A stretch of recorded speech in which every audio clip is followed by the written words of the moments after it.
Bonjour à tous et à toutes. Alors je vous tourne une petite vidéo aujourd'hui que vous trouverez en deux versions. Une version longue, vous inquiétez pas, la vidéo va démarrer, hein.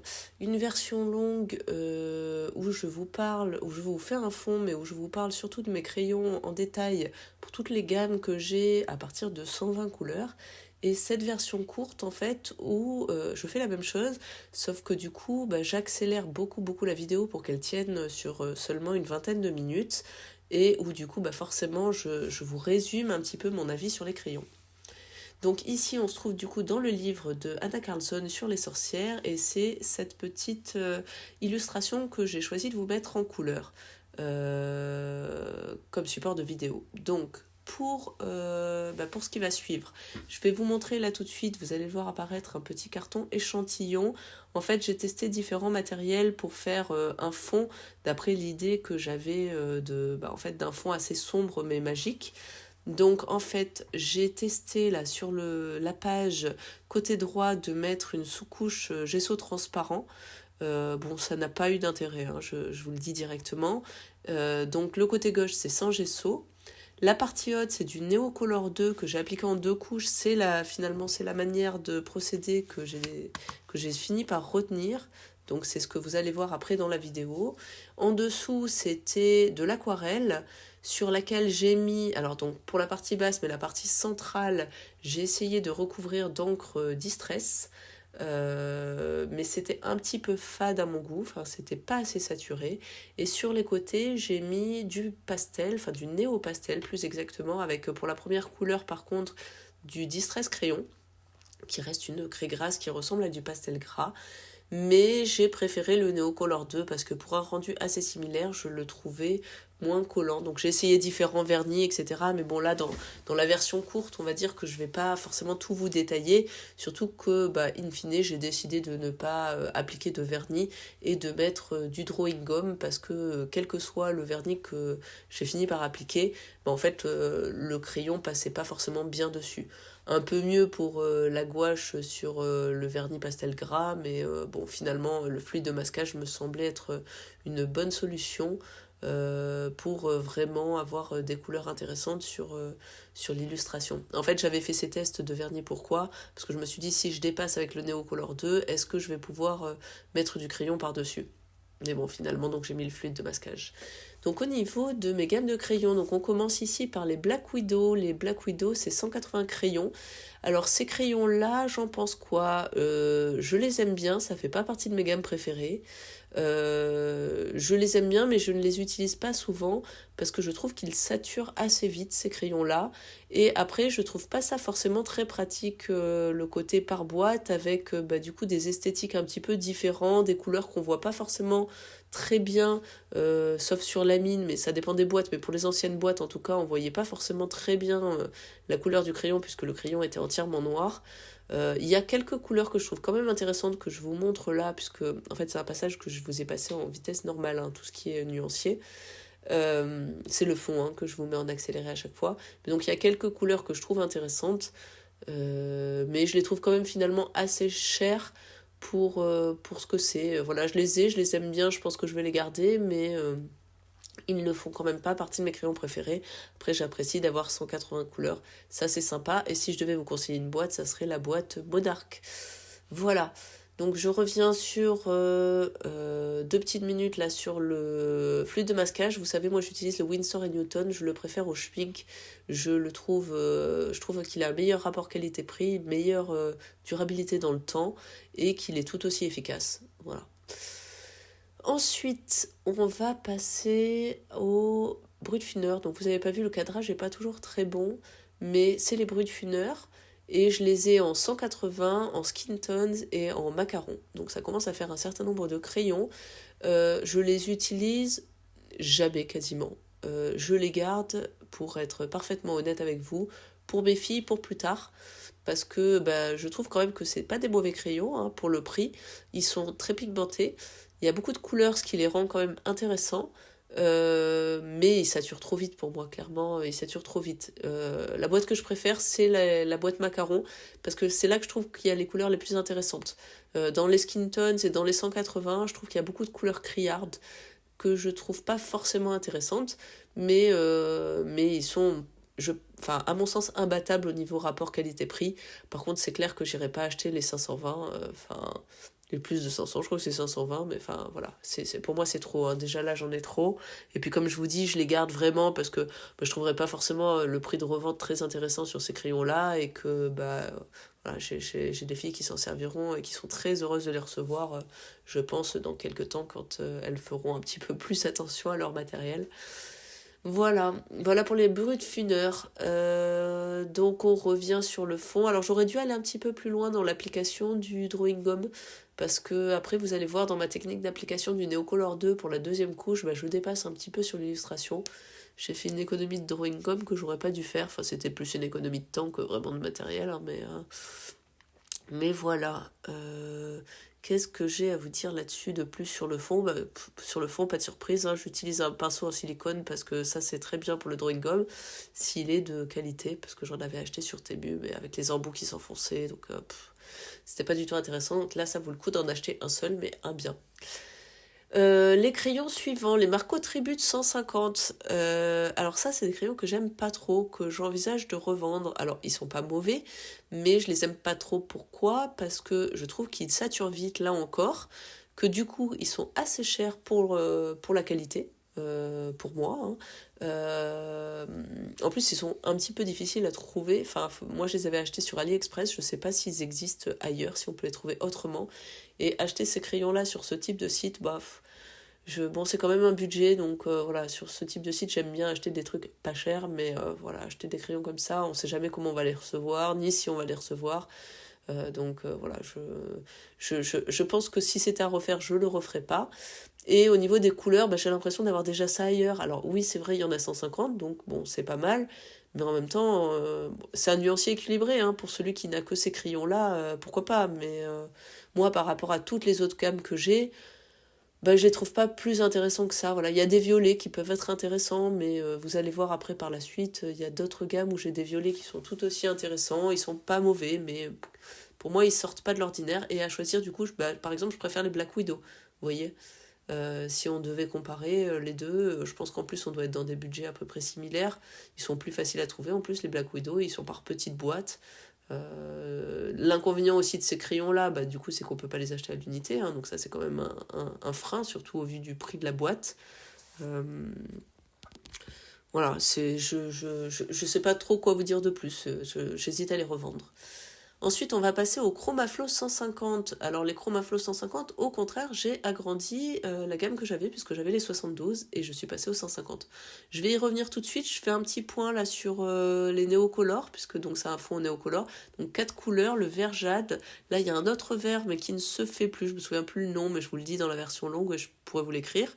Je vous propose du coup dans la version longue 2 équivalents dans ce qui se fait encore, dont un peu plus vert et un peu plus bleu.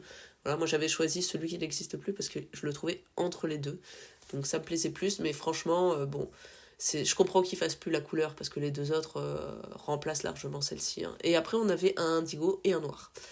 Donc pour revenir au Chromaflow, alors sur les Chromaflow, j'aime beaucoup le nuancier. Il y a des couleurs propres à Derwent qui sont très intéressantes, notamment dans tout ce qui est orange.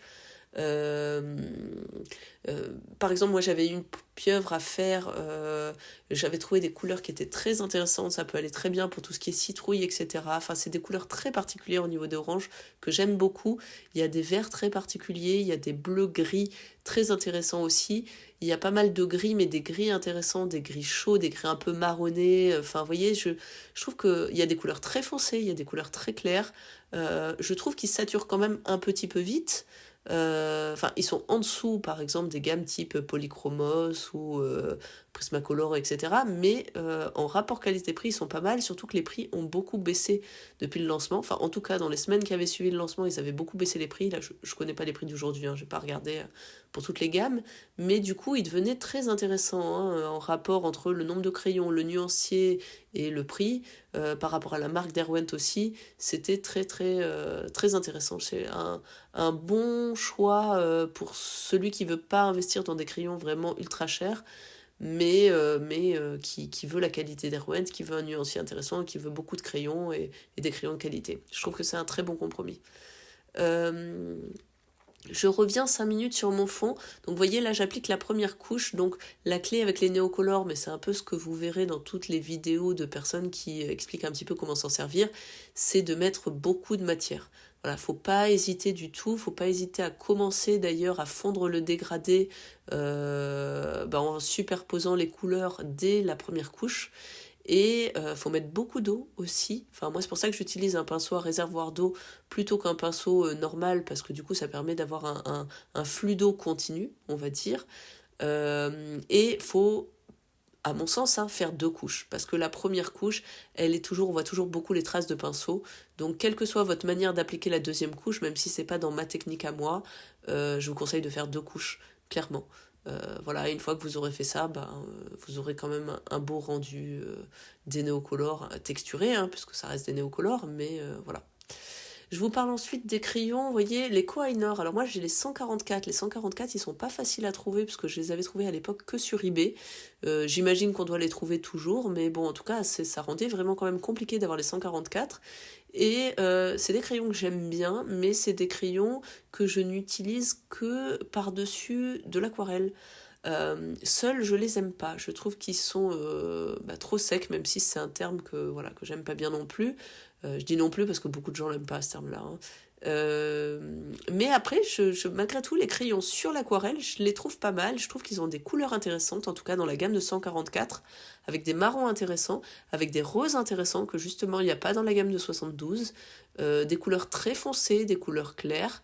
Je les aime bien, mais comme je vous dis, uniquement dans des contextes particuliers de superposition. Donc ça limite quand même l'intérêt de ces crayons. Et comme ils sont difficiles à trouver, voilà, c'est pas forcément ce que je conseillerais en première gamme. Maintenant, je les ai, je les garde et voilà. Pour l'instant, en tout cas, j'ai pas décidé de les vendre.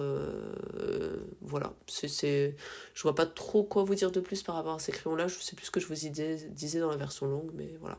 Les Artix 126. Alors les Artix, ils sont pas mal. Ils sont pas mal pour ceux qui aiment les crayons gras. Voilà. Je trouve qu'ils saturent quand même vite. Je les placerai quand même toujours dans les milieux de gamme, ceux-là. Ce qui est le cas aussi pour les Koh-Ainer. Alors tant en gamme de prix qu'en gamme de qualité, j'ai envie de dire. Mais il y a des couleurs qui sont quand même intéressantes. Ça fait pas forcément partie des crayons que je rachèterai, clairement.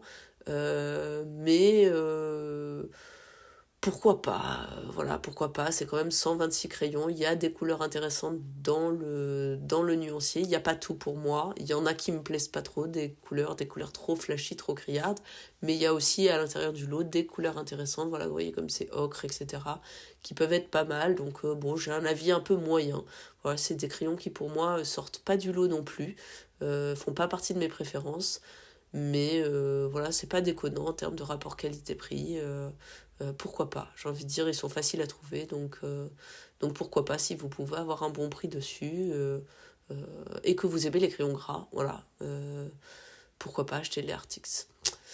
Donc je continue mon petit fond, donc vous voyez là je suis toujours dans l'application de ma première couche, donc j'hésite pas à mettre de la matière. Ensuite, les polychromos. Alors les polychromos, par contre, eux font partie de mes crayons préférés et j'ai envie de dire de plus en plus. Voilà, c'est des crayons que je trouve très polyvalents, très intéressants. Pourquoi ? Parce que moi, je fais pas mal de mix média, j'ai envie de dire, puisque je fais souvent par-dessus une couche d'aquarelle, ou par-dessus une couche de feutre à alcool, ou par-dessus une couche de gouache, vous voyez.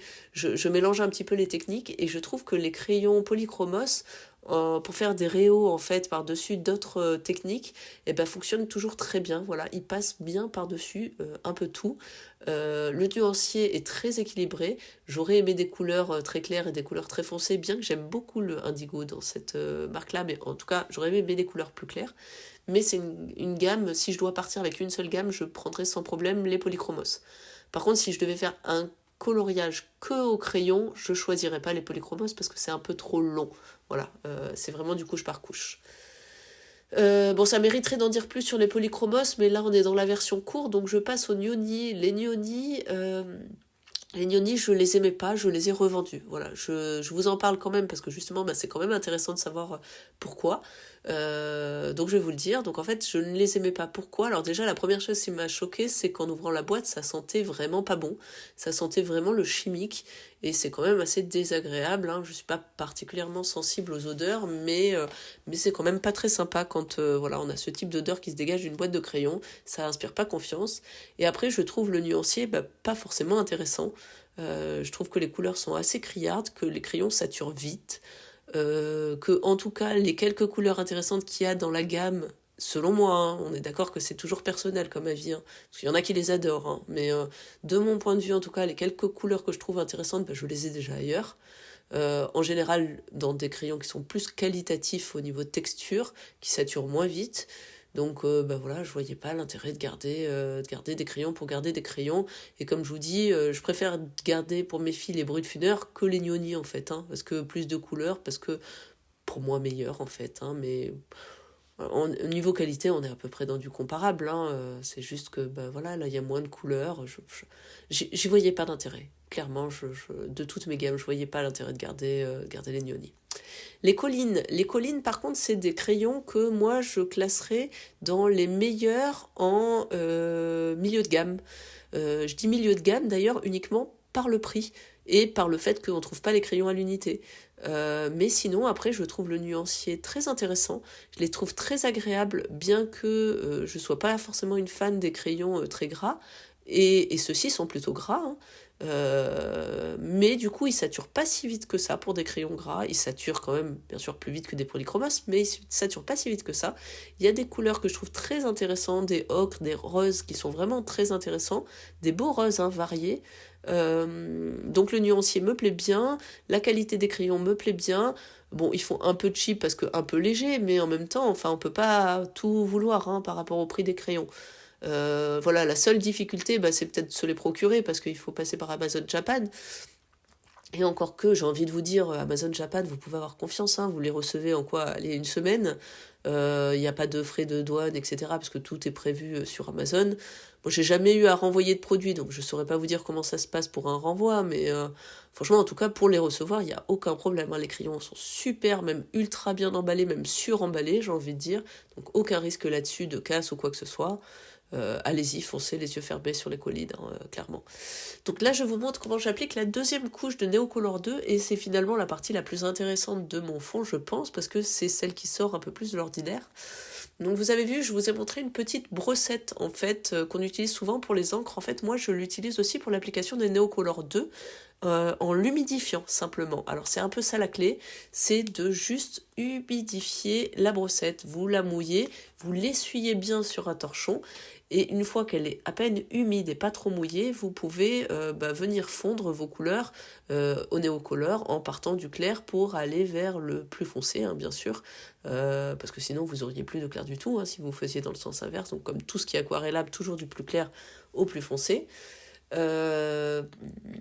Et donc voilà, donc il suffit en fait d'humidifier et de frotter un petit peu. Attention à pas mettre trop d'eau parce que sinon vous allez enlever de la couleur. Voilà. Et si vous en mettez pas assez, ça sera un rendu trop gras. Donc la parenthèse, donc là je parle des Pablo. Les Pablo, ça mériterait d'en parler un peu parce que ça fait partie de mes gammes préférées. Je sais que c'est pas le cas de tout le monde, mais c'est pourtant une gamme que j'aimais pas au début quand je l'ai reçue et qu'en fait maintenant j'aime beaucoup parce que je trouve qu'elle peut s'appliquer à la fois aux couches par couche et à la fois à l'appui. En faisant des dégradés directement. Je trouve qu'ils ont des verts très intéressants, qui sont des marrons, notamment des marrons noisettes, très très intéressants aussi. Donc pour tout ce qui est couleurs naturelles, végétation, forêt, etc., ils sont très très bien. Ils ont un bleu clair très intéressant, ils ont un blanc cassé beige très intéressant. Ça manque un peu de couleur peau. Mais j'aime beaucoup les Pablo. Les Derwent Artist, alors ceux-là par contre j'en suis pas fan, j'hésite à les revendre, mais pour l'instant je les ai pas revendus. Pourquoi? Parce que malgré tout dans les 120 couleurs il y a des couleurs très intéressantes, voilà, que je vous montre là un peu plus en détail, violet très très foncé, des tons un peu naturels, ocre légèrement rosé, des couleurs un peu terre verte comme on dirait en aquarelle, qui sortent, voilà, je vous montre là, qui sortent vraiment de l'ordinaire. Mais après, la texture de ces crayons, j'ai du mal. Voilà, ils sont quand même trop secs. J'aime pas ce terme-là, mais ils sont quand même trop secs pour moi. Donc voilà, donc j'hésite à les garder, pas les garder. J'aimerais garder certaines couleurs, pas toutes, mais en même temps, après, est-ce que je m'en servirais si la gamme était plus petite? C'est aussi parce que c'était une grosse gamme que je les ai achetés, donc je sais pas, j'ai un avis un peu mitigé sur ces crayons. Les Starjoy, j'ai été découverts par Clio Colo. Ils sont très très bien. Franchement, j'aime beaucoup beaucoup leurs nuanciers. Ils ont des couleurs qui sortent de l'ordinaire. Ils vont bien en complément d'une autre gamme parce que par contre, il y a d'autres couleurs qui manquent. Mais vous voyez, je les trouve pétillantes ces couleurs. Ils sont agréables. Après, bon, ça reste des milieux de gamme. Ils saturent quand même assez vite. Mais voilà, ils méritent d'être dans une collection si vous voulez compléter une gamme. Ils sont quand même très pigmentés, même pour les couleurs claires. Donc voilà, ils valent le détour, les Starjoy. Et ils sont pas très chers. Donc franchement, je les conseille. Voilà, donc là, vous voyez, je refais ma deuxième couche de Neocolor. Je vais bientôt appliquer ma petite brossette. Voilà, je commence avec une toute petite brosse, mais elle n'est pas si bien que ça. Donc après, je vais passer très vite voilà, à la deuxième brosse. Et voilà, et en fait, on vient flouter tout simplement, voilà, en appuyant un petit peu, mais pas trop. Et surtout, voilà, le vrai enjeu, c'est le dosage de l'eau. Il faut que ça soit humide, mais pas mouillé. Voilà, et ça vous fera un effet un peu comme le pastel gras, sauf qu'il n'y aura plus cet effet gras après le séchage.